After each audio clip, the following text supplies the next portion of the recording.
নমস্কার, north east নিউজে আপনাদের স্বাগত জানাই। আমি মাম্পি চৌধুরী। প্রথমে প্রেম, তারপর শারীরিক সম্পর্ক, তারপর ব্ল্যাকমেইলিং, সবকিছু সহ্য করতে না পেরে অবশেষে মৃত্যুর পথ বেছে নিতে হলো সোনাবাড়ি ঘাট Moinul Haque Chowdhury hire secondary school পড়ুয়া ছাত্রী ধনেহরির আইনুল হক লস্করের মেয়ে তুহিনা আক্তার লস্কর। এটা প্রেমের করুণ পরিণতি না ব্ল্যাকমেইলিং এর শিকার নিয়ে দ্বন্দ্বে পরিবার। ঘটনাটি সংঘটিত হয়েছে সোনাই ধনেহরি গ্রামে। উক্ত করুণ ঘটনাটি সংঘটিত হওয়ার পর মেয়েটির পরিবারের লোকজন সঙ্গে সঙ্গে তুহিনাকে শিলচর মেডিকেল কলেজ হাসপাতালে ভর্তি করান, কিন্তু মেয়েটি বেশি পরিমাণের বিষ পান করার জন্য ডাক্তার আপ্রাণ চেষ্টা করার পরও মেয়েটির প্রাণ রক্ষা করতে পারেনি। অবশেষে মৃত্যুর কোলে ঢলে পড়তে হলো তরুণ মেয়েটিকে। পরিবারের সদস্যরা তার এমন করুণ মৃত্যুর রাস্তা বেছে নেওয়ার আসল কারণ অনুসন্ধান করতে গিয়ে অবশেষে তার নিজ স্কুল ব্যাগ থেকে একটি মোবাইল খুঁজে পান, যাতে লুকিয়ে রয়েছে মেয়েটির মৃত্যুর আসল রহস্য। পরিবারের সদস্যরা মেয়েটির মোবাইলের রহস্য খুঁজতে গিয়ে তাদের চোখে ধরা পড়ে অনেক বড় একটি রহস্য, যেটা হলো একটি হোয়াটসঅ্যাপ নম্বর থেকে বারবার ভয়েস মেসেজ। যে ভয়েস শুনলে আপনিও আশ্চর্য হয়ে উঠবেন। যে মেসেজগুলোতে বারবার একটি ছেলে বলে যাচ্ছে, তুই যদি ফোন অন করে কথা না বলিস তাহলে আমি বিষ নিয়ে এসে তোর বাড়িতে এসে পান করে আত্মহত্যা করব। তারপর আরো বলতে শোনা গেছে যে ওই ছেলেটি বলছে ফোন অন না করলে অনেক বড় সমস্যা হবে।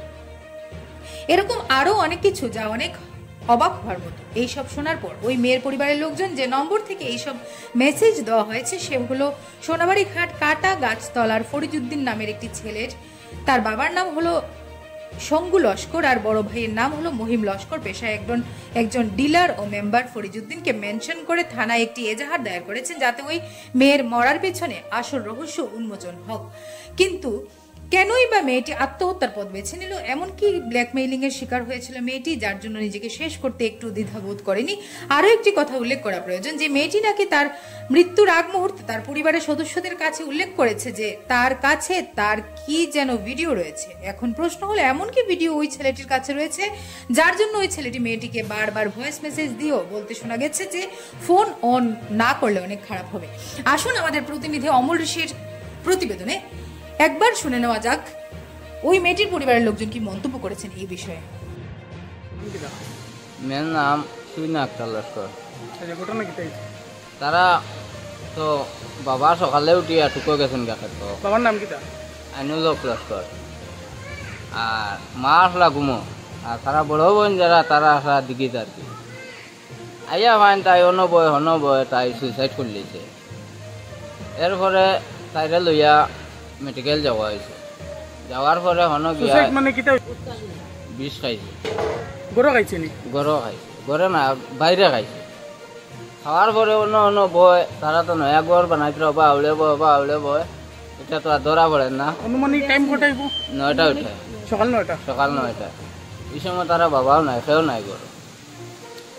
এরপরে যখন মেডিকেল নেওয়া হয়েছে, মেডিকেল নেওয়ার পরে ও 2 দিন তো রয়ে গেছে। তাই আইসি তাইরে 2 দিন রাখা হয়েছে। 2 দিন রাখা হয়েছে। রাখার পরে দেখা যায় ও 2 নম্বর দিন আমিও আসলাম। রাত্রে 11টার সময় আমি আই গেছি। আওয়ার পরে তারা বইনে জিজ্ঞাসা করছে, মনে তুমি খেনে বিষ খাইলে? মানে আমারে বলছে ক্লিয়ার মাত বুঝা গেছে না, বুঝা গেছে কইছে ছেলে আমারে বলছে আমার বাড়িতে এই বিষয়ে মারা যাইব আর বা গুল্লি মরিয়ে মারবো আর নাহলে ফাঁসি লাগি মারবো, তাই ও দৌড়াইয়া মারা গেছে। ছেলেটার নাম কি? ছেলের নাম ফরিজউদ্দিন লস্কর। বাবার নাম শঙ্গু লস্কর, বড় ভাই মহিমউদ্দিন লস্কর। এটা বাড়ি কই? বাড়ি চিনাবাড়ি খাটা গাছতলা, মহিম ডিলার বড় ভাই। এরপরে তাই জিজ্ঞাসা করে তাই আর কিছু হইতে পারে না। আর এমনি যে সময় করে শব্দ আমরা কিছু ভিডিও আছে এমনি বুঝা গেছে কইছে তাই ছেলে তাইরে কইছে বাড়িতে বিষ খাইয়ে মারা যাইব বা গুল্লিও মারবো বা কইছে ফাঁসি লেগে মারবো, এর লাগে তাই ওটা হয়েছে। পরে আমরা গরো তাই ও খাম মানে মেডিকেল থেকে নেওয়ার পরে গরো মোবাইল পাইছি। মোবাইলের মাঝে বয়সে পাইছি, হে বয়সে কইছে যদি বয়সের মাঝে তার শুনছি হয়েছে আমি তোর বাড়িতে এই বিষ খাইয়ে মারা যাবো। ও বাদে আমরা বুঝছি হুমকি দিছি। তোমার বোন কি মানে মেডিকেলও মারা গেছে? মেডিকেল রাত্রে 1:40 মারা গেছে। এ কইছে আমার বাড়িতে বন্ধুক লইয়া আই যেতে হয়েছে। তাই করা আছে তো এই যে সেকেন্ড ইয়ার রেজাল্ট হচ্ছে সেকেন্ড ডিভিশন। কোন কলেজে? এটা হলো আমরা তো ওই দিন সকাল ধরো 9টা সাড়ে 9টা হইব, 9টা সাড়ে 9টা হইব, আমরা রাস্তা থাকলাম, হঠাৎ চিল্লি পড়ছি। চিল্লি পড়ার পরে আমরা দৌড়িয়ে বাড়াইছি, বাড়াই আরও কিছু মানুষ আইছি। নেওয়ার পরে আমরা জিগাইলাম কিতা হয়েছি, আমি আগে বিষ খাইছি, কিতা লাইনে খাইছে, কিতা হয়েছে সব তো আর জানি না।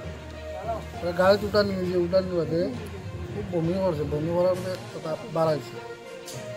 তো আমরা ফটাফট লইয়া মেডিকেল গেছি, মেডিকেল নিয়ে তাই অ্যাডমিশন দেওয়া হয়েছে, ইমার্জেন্সি আইসি 2জন দিয়েছে।